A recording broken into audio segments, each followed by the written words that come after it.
तो एपिसोड की स्टार्टिंग में दिखाया जाता है कि चू फेंग के फादर को किसी अजीब शक्ति ने बेहोश कर दिया था।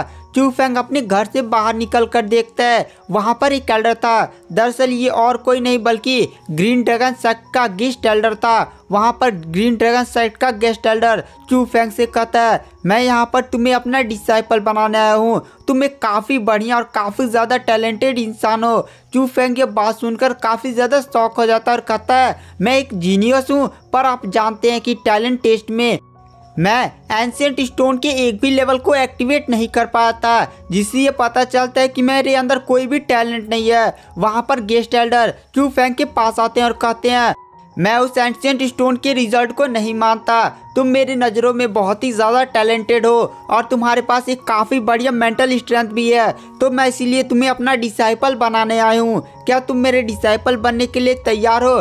तुम भी जानते हो कि तुम्हें इस समय किसी पावरफुल टीचर की भी ज़रूरत है, क्योंकि तुम्हें कल्टिवेशन करके चीफ ब्रदर से फाइट करना, इसके लिए तुम्हें एक मास्टर की सख्त जरूरत है। वहाँ पर जो चू फेंग होता है वह तुरंत अपने हाथों को जोड़ लेता है और तुरंत वह जैसे ही गेस्ट एल्डर को अपना टीचर मानने के लिए झुकता ही है, तुरंत उसके माइंड में हेवनली थंडर की आवाज आती है, चू फेंग इसे अपना मास्टर मत बनाओ। वहाँ पर चू फेंग कहता है, अरे ये तुम क्या बोल रही हो? गेस्ट एल्डर काफ़ी ज़्यादा पावरफुल है, अगर मैं इन्हें अपना मास्टर बना लेता हूँ तो मुझे भविष्य में काफ़ी ज़्यादा बढ़िया होगा। तुम ये सब क्यों बोल रही हो? वहाँ पर हेवनली थंडर बोलती है, इसकी कल्टिवेशन उतनी ज़्यादा हाई नहीं है और कुछ टाइम बाद तुम्हें खुद रियलाइज हो जाएगा कि इसके पास किसी भी तरह की पावरफुल कल्टीवेशन नहीं है। जब तुम मेरी मदद से पावरफुल बनोगे। वहाँ पर गेस्ट एल्डर चू फेंग को इतना ज़्यादा झिझकते हुए देखकर वह काफ़ी ज़्यादा शॉक भी था और कहता है, क्या मुझे थोड़ा सा इस पर गुस्सा दिखाना चाहिए जिससे यह मुझे अपना मास्टर स्वीकार कर ले? लेकिन गेस्ट एल्डर सोचता है, अगर मुझे ये अपना डर का मास्टर स्वीकार कर लेगा तो समझेगा कि मैं उसे कुछ न कुछ जरूर चाहता हूँ। इसीलिए वहाँ पर गेस्ट एल्डर तुरंत अपने पास से अपनी सबसे खतरनाक बुक ऑफ बैरियर्स को बाहर निकालता है और सीधे चू फेंग को दे देता है और कहता है, ये लो, तुम्हें इससे बढ़िया टेक्निक काज से कभी नहीं मिली होगी। चू फेंग की तुरंत अंदर से जो हेवनली थंडर होती है वह चू फेंग की बॉडी पर कंट्रोल पाकर तुरंत उस टेक्निक को पकड़ लेती है। चू फेंग कहता है, अरे अभी तो तुम कह रहे थे कि इसे अपना मास्टर मत बनाओ। वहाँ पर हेवनली थंडर की आवाज़ आती है, इसे अपना मास्टर मान लो। चू फेंग तुरंत उस एल्डर के सामने झुक जाता है और उसे अपना मास्टर मान लेता है और तुरंत उस टेक्निक को लेने लगता है। वह एल्डर भी चू फेंग के इतने ज़्यादा बदले हुए व्यवहार को देखकर काफ़ी ज़्यादा शॉक था, पर वह एल्डर चू फेंग को कहीं ना कहीं वह टेक्निक नहीं देना चाहता था, क्योंकि वह उसकी सबसे ज़्यादा पावरफुल और सीक्रेट टेक्निक थी। वह ऐसे किसी को वह टेक्निक नहीं दे सकता था, लेकिन अब उसने वह चू फेंग को देने को निकाल लिया था, तो अब उसे देना ही पड़ेगा। इसीलिए वह चू फेंग से कहता है, एक बार फिर से सोच लो, अगर तुम इसे 1 महीने में नहीं सीख पाते हो तो मैं तुम्हें अपना डिसाइपल नहीं मानूंगा और इसके लिए तुम्हें काफ़ी बड़ी भी सज़ा मिलेगी। वहाँ पर चू फेंग ये एल्डर की बात सुनकर तुरंत उस टेक्निक को छोड़ देता है। वह एल्डर सोचता है कि शायद चू फेंग अब इस टेक्निक को नहीं लेगा और सीधे ही उसे मास्टर मान लेगा, लेकिन एल्डर की बातों पर चू फेंग पानी फेर देता और तुरंत एल्डर के हाथों से वह टेक्निक ले लेता और कहता है, ठीक है, मैं 1 महीने के अंदर इस टेक्निक को मास्टर कर जाऊंगा। एल्डर चू फेंग की बातों को सुनकर काफ़ी ज़्यादा शॉक हो जाता है और वह चू फेंग से कहता है, तो ठीक है, अब मैं चलता हूँ। 1 महीने बाद एक बात ध्यान रखना कि 1 महीने से पहले तुम यह टेक्निक किसी को भी नहीं दिखा सकते और ना ही फाइट में किसी भी तरह से इस टेक्निक का उपयोग करोगे जब तक 1 महीने के अंदर तुम इस पूरी टेक्निक को मास्टर नहीं कर जाते। चू फेंग कहता है, ठीक है एल्डर। उसके बाद वहाँ से वो एल्डर चला जाता है। उसके बाद जो चू फेंग होता है वो अपने फादर के कमरे में जाता है और अपने फादर के पास बैठकर कहता है, आप मेरे असली फादर नहीं हुए तो क्या हुआ, पर आपने मेरा पालन पोषण किया, इसीलिए आप मेरे असली माता पिता से बढ़कर भी हैं। उसके बाद जो चू फेंग होता है वो अपनी फैमिली से निकल जाता है। चू फेंग अब 1 महीने किसी सीक्रेट प्लेस पर जाकर कल्टीवेशन करना चाहता था, इसलिए जो चू फेंग होता है वो पास के ही जंगलों की गुफा में चला जाता है। चू फेंग वहाँ पर बैठकर कल्टीवेशन करना स्टार्ट कर देता है और कुछ हफ्तों के कल्टीवेशन के बाद चू फेंग अपना लेवल को ब्रेक थ्रू करता है, जहाँ पर चू फेंग की सोल अचानक से फिर से उसके कल्टीवेशन वर्ल्ड में पहुँच जाती है। चू फेंग अपने सामने एक बहुत ही अजीब सा काला पत्थर नियर दरवाज़ा देखता है। चू फेंग कहता है अरे ये काला पत्थर नहीं है, दरवाजा क्या है। तभी चू फेंग को बगल से ही हेवनली थंडर की आवाज आती है। चू फेंग हेवनली थंडर के पास पहुंचता है। चू फेंग जब वहां पर पहुंचता है तो वह देखता है कि वहां पर एक बहुत ही अजीब सा अंडा नियर का पत्थर पड़ा हुआ था। चू फेंग कहता है अरे ये मेरे कल्टीवेशन वर्ल्ड में अचानक से इतना बड़ा लोहे का अंडा क्या कर रहा है। तभी वो अंडा बोलता है अरे मैं हेवनली थंडर हूँ और तुम मुझे अंडा मत बुलाया करो, मैं क्यून हूँ। वहाँ पर चू फेंग अंडे को बोलता हुआ देखकर काफ़ी ज़्यादा शौक हो जाता है और कहता है ये अंडा बोल कैसे सकता है। वहाँ पर वो अंडा बोलता है अरे मैंने कहा ना कि तुम मुझे अंडा मत बुलाओ, मैं क्यून हूँ, तुम मुझे क्यून बुलाओ। वहाँ पर चू फेंग कहता है अरे पर एक बात बताओ, तुम्हें यहाँ पर आई कैसे और तुम मेरे कल्टीवेशन वर्ल्ड में क्या कर रही हो। वहाँ पर अंडा वाली क्यून बोलती है अरे मैं यहाँ पर आई नहीं, कोई शौक से नहीं हूँ, बल्कि तुम्हारी मदर और फादर ने मुझे यहाँ पर कैद कर दिया था। चू फेंग कहता है क्या मेरी मदर ने तुम्हें यहाँ पर कैद कर दिया था, यानी तुम मेरे रियल पेरेंट्स के बारे में जानती हो। वो अंडा बोलता है हाँ मैं जानती हूँ, तुम्हारे जन्म से लेकर ही मैं तुम्हारे इस वर्ल्ड में फंसी हुई हूँ, मैं तुम्हारे बचपन के बारे में हर एक चीज़ जानती हूँ। चू फेंग वहाँ पर बैठ जाता है और कहता है क्या पागल वाली बातें कर रही हो। मुझे लगता है कि उस दिन जब वो मुझ पर बिजली गिरी थी तभी तुम मेरे माइंड वर्ल्ड में आई थी, तुम ये बकवास करना बंद करो। वहाँ पर वो जो क्वीन होती है वह कहती है अच्छा मैं बकवास कर रही हूँ। वह चू फेंग के बचपन से लेकर अब तक की सारी घटनाओं को बताने लगती है, जिसमें चू फेंग की काफ़ी ज़्यादा पिटाई हुई हो, चू फेंग की काफ़ी ज़्यादा बेइज्जती हुई हो। अरे चू फेंग कहता है अरे रुक जा, मान गया भाई मान गया। वो अंडा वाली क्यून बोलती है मैं यहाँ पर 15 सालों से कैद हूँ, क्या तुम मुझे आज़ाद कर सकते हो। वहाँ पर चू फेंग कहता है वैसे मैं तुम्हें जानता भी नहीं हूँ और तुम यहाँ पर कैसे कैद हो, मैं कैसे जानता हूँ कि तुम्हें किस तरह से खोला जाएगा। अगर मैंने गलती से तुम्हें खोल दिया और तुमने मुझे मार दिया तब। वहाँ पर वो अंडा वाली बोलती है इंसान बहुत ही ज़्यादा बुरे होते हैं और वो ज़ोर ज़ोर से रोने लगती है। चू फेंग यह देखता है कि वो तो एक लड़की की रोने की आवाज़ है। चू फेंग अंडे के पास जाकर देखता है, उसे वहाँ पर एक छोटी सी लड़की की आवाज़ आती है।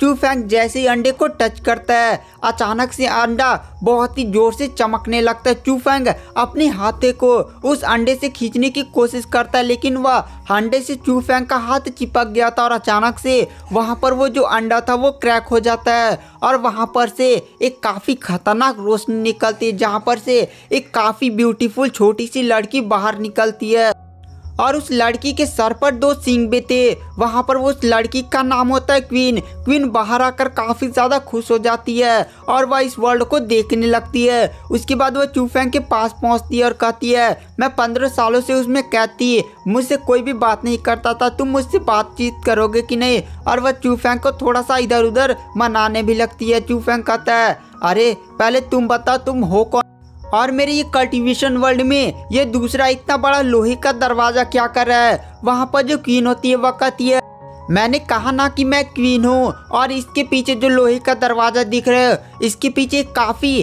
पावरफुल एक डीमन कैद है। अरे चलो तुम ऐसे नहीं समझोगे, रुको कहानी बताने से पहले तुमने मुझे आज़ाद किया, इसके लिए तुम्हें गिफ्ट तो देना पड़ता है। और तुरंत वो अपनी पावर्स का उपयोग करते हुए चू फेंग की बॉडी में एक अजीब सी रोशनी छोड़ती है, जिससे चू फेंग के पूरे सेल्स ही काफ़ी तेज से जलने लगते हैं और चू फेंग एक लेवल को ब्रेक थ्रू कर जाता है। चू फेंग अपनी पावर को बढ़ता हुआ देखकर काफ़ी ज़्यादा खुश हो जाता है। उसके बाद वहाँ पर चू फेंग कहता है ऐसा कैसे हो सकता है, मेरा एक लेवल इतनी आसानी से कैसे ब्रेक थ्रू कर सकता है। वहाँ पर क्वीन चू फेंग से कहती है इसीलिए मैं कह रही थी कि तुम उस बंदे को अपना मास्टर मत बनाओ, लेकिन उसके पास एक बैरियर ऑफ टेक्निक थी जो थोड़ी बहुत ही अच्छी सी टेक्निक थी, इसीलिए मैंने तुमने कहा कि उसे मास्टर कर लो, क्योंकि अभी मेरी कल्टीवेशन भी काफ़ी ज़्यादा लो है और मैं तुम्हें कोई पावरफुल टेक्निक भी नहीं सिखा सकती। अगर बैरियर ऑफ लॉ तुम्हारे पास टेक्निक रहा तो तुम जल्दी लेवल को ब्रेक थ्रू भी कर सकते हो और मैं तुम्हें उसे मास्टर करने भी मदद कर सकती थी। और चलो अब तुम्हारे दूसरे सवाल का जवाब देती हूँ। दरअसल इस लोहे के दरवाजे के पीछे बहुत ही पावरफुल क्रिएचर कैद है। मैं बताती तुम्हें, सुनो। हेवन से 2 क्रिएचर्स उतरे थे जो काफ़ी ज़्यादा पावरफुल थे। उन क्रिएचर्स की पावर इतनी ज़्यादा खतरनाक थी कि उनके एक ही अटैक से इस समय का जहाँ पर तुम कॉन्टिनेंट में हो ना, वह पूरा कॉन्टिनेंट ही तबाह हो सकता था। और उनमें से जो लो लेवल का क्रिएचर है, उसे इस दरवाजे के पीछे कैद किया गया है। अगर तुम इसे खोलने की हिम्मत भी करते हो तो उसका नतीजा तुम जानते हो, पता नहीं क्या हो सकता है। चू फेंग कहता है, अच्छा तो तुम्हारे कहने का मतलब है कि तुम वह हाई लेवल की क्रिएचर हो जो तो अंडे में कैद हो गई, और तुम्हें कैद करने वाली मेरी मदर थी। वहाँ पर क्वीन कहती है, हाँ वो तुम्हारी मदर थी। वहाँ पर चू फेंग कहता है, क्या तुम उनके बारे में जानती हो? वहाँ पर क्वीन कहती है, नहीं, मुझसे जब कैद किया गया था तो मेरी कल्टीवेशन भी ख़त्म हो गई और धीरे धीरे मेरी याददाश्त भी चली गई, इसलिए मैं कुछ भी नहीं जानती, पर मैं तुम्हारी मदद कर सकती हूँ ये सब जानने में और इस डोर के पीछे जो क्रिएचर कैद है उसे हराने में। लेकिन तुम्हें भी मुझे एक वादा करना होगा। चू फेंग कहता है, वादा कैसा? वहाँ पर जो वर्ल्ड क्वीन होती है वह कहती है, तुम्हें मेरे साथ एक कॉन्ट्रैक्ट साइन करना होगा जिसमें मैं तुम्हें पावरफुल बनाऊंगी, और जब तुम पावरफुल हो जाओगे तो तुम्हें मेरे लिए मॉन्स्टर का कोर लाना होगा जिससे मैं अपनी कल्टीवेशन को बढ़ा सकूं। वहाँ पर चू फेंग कहता है, एक कॉन्ट्रैक्ट? तभी वहाँ पर जो क्वीन होती है वहाँ पर एक कॉन्ट्रैक्ट का फॉर्मेशन को क्रिएट कर देती है और कहती है, अरे चू फेंग तुम सोच क्या रहे हो? तुम आगे पावरफुल बनना चाहते हो कि नहीं? अपने पेरेंट्स को ढूंढना चाहते हो कि नहीं? तुम्हारे पास केवल एक यही रास्ता है। चू फेंग कुछ टाइम सोचता है और फिर उस फॉर्मेशन में चला जाता है और वह क्वीन के साथ कॉन्ट्रैक्ट साइन कर लेता है। वहाँ पर क्वीन चू फेंग से प्रॉमिस करती है कि वह चू फेंग के कल्टीवेशन को बढ़ाने में काफ़ी ज़्यादा मदद करेगी। उसके बाद चू फेंग थोड़ी देर में अपनी कॉन्ट्रैक्ट को समाप्त कर लेता है। उसके बाद जो चू फेंग की सोल होती है वह फिर से हमें उस गुफा में दिखाई देती है। चू फेंग कहता है, ये बैरियर ऑफ लॉ टेक्निक इस पूरे ग्रीन ड्रैगन सेक्ट में सबसे ज़्यादा पावरफुल टेक्निक है, लेकिन उस अंडे वाली क्वीन के नज़र में केवल ये एक छोटा सा टेक्निक है। आखिर वो अंडे वाली क्वीन कितनी ज़्यादा पावरफुल थी, और आखिर मेरे पेरेंट्स जिसने इस क्वीन को कैद किया वो कौन थे? आखिर मैं हो कौन? तभी वहाँ पर जो क्वीन होती है वह कहती है, पहले तुम मुझे अंडे वाली क्वीन बुलाना बंद करो, मुझे रिस्पेक्ट से क्वीन बुलाओ। वहाँ पर चू फेंग कहता, अच्छा भाई, हाँ भाई, मैं तुम्हें क्वीन ही बुलाऊंगा। उसके बाद हमें सीन शिफ्ट किया जाता है फायरफोनिक्स सिटी के अंदर, जहाँ पर हमें एक बंदे को दिखाया जाता है जिसका नाम होता है हियो जियामी, और वह सांगविन फैमिली से होता है जो मिसिया से कहता है, कैसी हो मिसिया, हैप्पी बर्थडे। उसके बाद वह किंग से कहता है, किंग आप भी जानते हैं कि मेरी सांगविन फैमिली और आपकी दोनों फैमिली में कितना 36 का आंकड़ा है। मैं जानता हूँ कि मेरी फैमिली आपकी फैमिली को हरा नहीं सकती, लेकिन आपकी भी फैमिली मेरी फैमिली को नहीं हरा सकती, और वैसे भी आपके ऊपर वैसे ही बहुत जुआनियो सिटी का प्रेशर बना रहता है। तो मैं चाहता हूँ कि आप मिस या की शादी मुझसे कर दे, जिससे सांगविन फैमिली और आपकी फैमिली अब एक दूसरे के दोस्त हो जाएंगे, और आप बढ़िया से जुआनियो सिटी पर भी अपना राज कामयाब कर पाएंगे, और आपकी जो दुश्मन फैमिली है वो आपकी रिश्तेदार बन जाएगी। तो आप भी जानते हैं आपको कितना बड़ा लाभ होगा। तो बताइए आपको ये प्रस्ताव मंजूर है या नहीं? और वैसे अगर आपकी फैमिली में इस टाइम मेरी उम्र का कोई बढ़िया सा कल्टीवेटर है तो उसे भेज लीजिए, देखता हूँ कि आपकी फैमिली की पावर कितनी है। तभी वहाँ पर भेड़ों की चहचहाने की आवाज़ आती है, और वहाँ पर बहुत सारी भेड़ें जियाओ जी के सारे सामानों को तोड़ती हुई आती हैं, और हमें वहाँ पर चू फेंग को दिखाया जाता है जो इन सारी भेड़ों को लीड कर रहा था। जियाओ जी जैसे इन सारी भेड़ों को चू अपने सारे सामानों को डिस्ट्रॉय करते हुए देखता है, वो बहुत ही ज़्यादा गुस्सा हो जाता है और वह तुरंत चू फेंग पर काफ़ी खतरनाक अटैक कर देता है और कहता है, आज मैं तुम्हें नहीं छोड़ूंगा। चू फेंग भी अपनी पावर का अटैक करता है जिससे जियाओ जी पीछे हट जाता है। जियाओ जी कहता है, तुम्हारी इतनी हिम्मत कि तुम मेरे सारे सामानों को ऐसे नष्ट करो, वैसे तू को है कौन? वहाँ पर चू फेंग कहता है, अभी मैं तेरा वो हालत कर दूंगा कि तू जानेगा भी नहीं, उसके बाद बताऊंगा।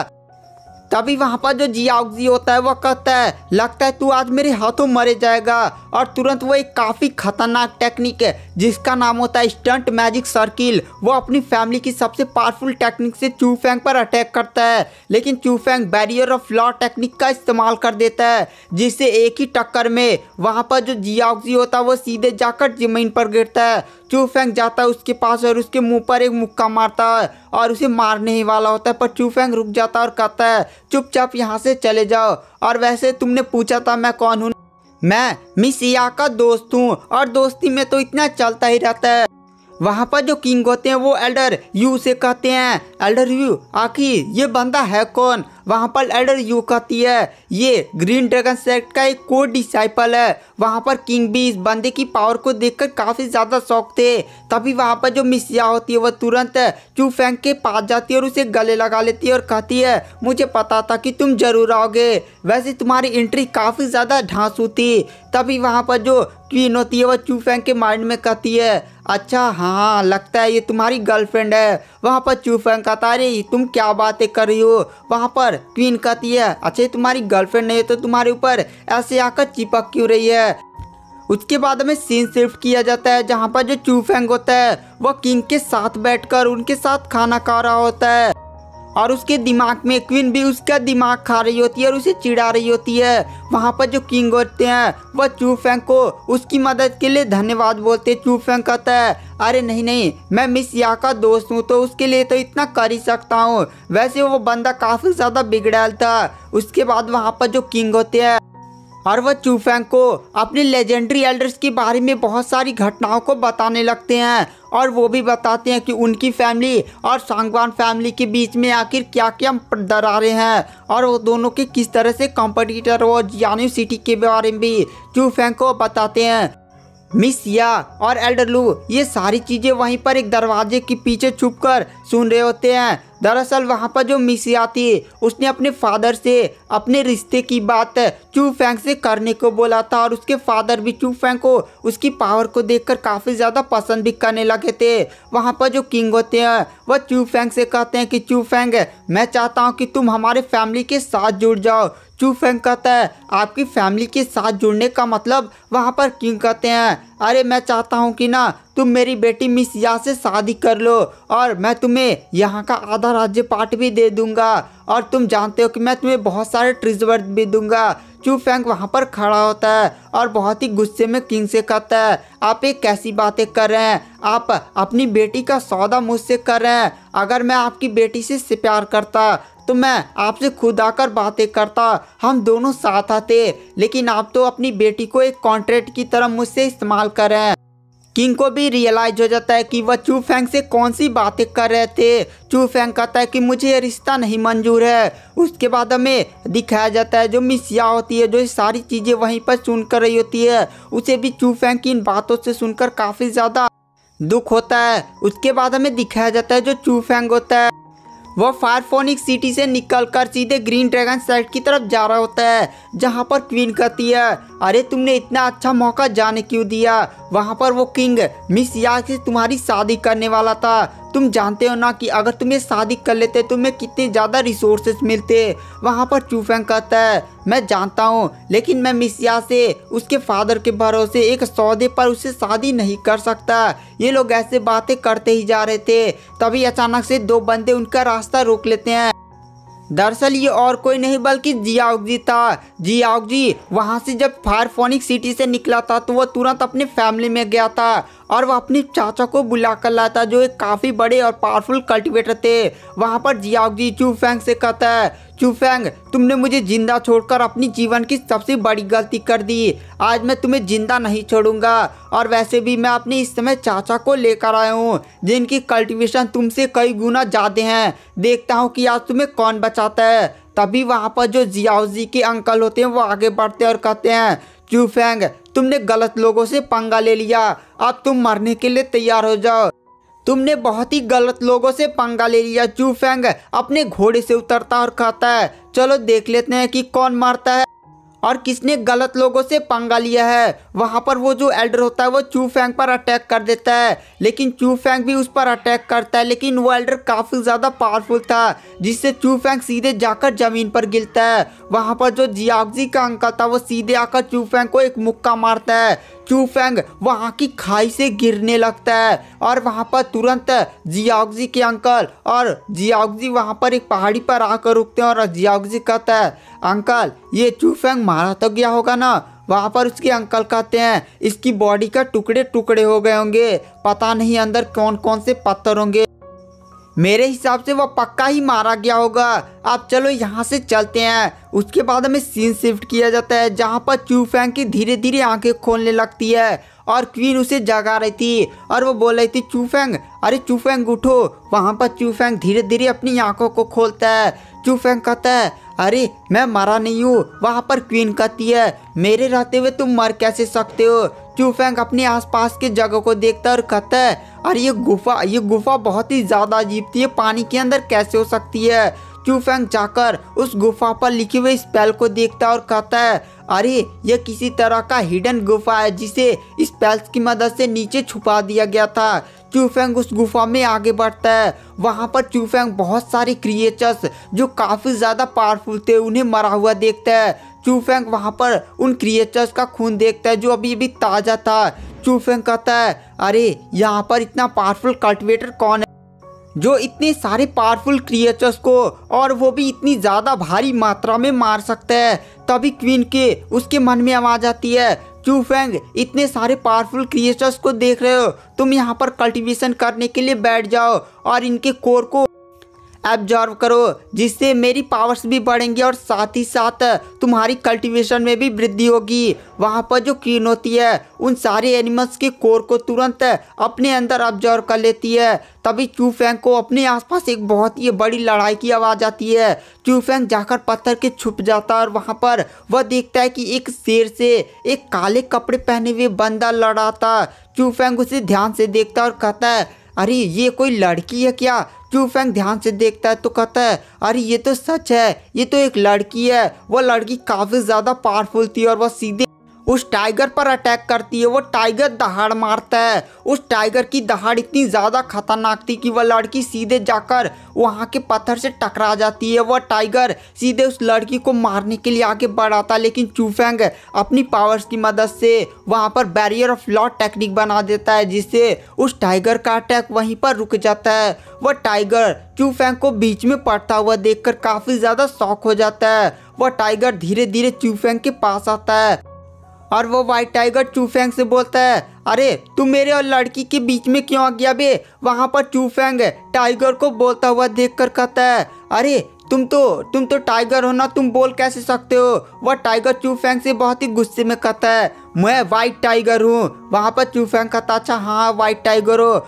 वहाँ पर वाइट टाइगर चूफेंग के पास आता है और फिर से चूफेंग को ध्यान से देखने लगता है और कहता है अब क्या होगा। फिर चूफेंग कहता है अरे तुम्हारा मतलब क्या है। वहाँ पर वाइट टाइगर चूफेंग को बताता है दरअसल जो इस लड़की से मेरी बॉडी में रहकर फाइट कर रहा था वो मेरे फादर की सोल थी और मेरे फादर और इस लड़की के बीच में कॉन्ट्रैक्ट हुआ था कि अगर ये लड़की मेरे फादर के अटैक को रोकने में सक्षम हो जाती है तो मैं इसकी बॉडी में ज्वाइन होकर स्पिरिट बीस्ट बनूंगा।